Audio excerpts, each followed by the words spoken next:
ঈদের দিন বিকেলবেলা ঘুরতে বের হয়ে পড়লাম আমরা। প্রথমেই গেলাম ৩০ গোডাউনে, যেটা বরিশালের অন্যতম মনোমুগ্ধকর জায়গা। তবে আজ সেখানে অনেক লোকের সমাগম। সবাই এসেছে তাদের প্রিয়জনদের সাথে সুন্দর সময় কাটানোর জন্য।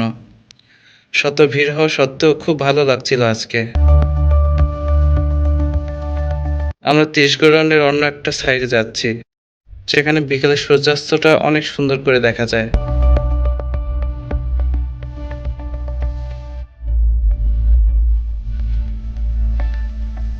দেখুন কতটা সুন্দর লাগছে গোধূলির আলো, আর তার সাথে সুন্দর নদীর ভিউ আর মিষ্টি স্নিগ্ধ বাতাস, সব মিলে অসাধারণ ছিল। এখানে মেলাও হচ্ছিল, আমরা কিছুক্ষণ ঘুরে দেখলাম সবকিছু।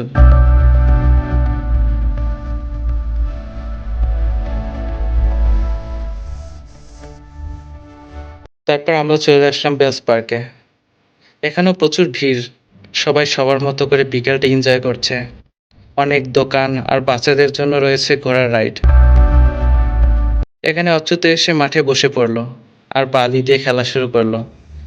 আসলে খুব একটা মাটির সংস্পর্শ পায় না তো, তাই যখনই মাটি ধুলাবালি দেখতে পায় অমনি খেলতে বসে পড়ে। তারপর ঘোরা শেষে আমরা কিছু খেয়ে বাসার উদ্দেশ্যে রওনা করলাম। আজকের দিনটা খুব ভালোই কাটলো সব মিলিয়ে।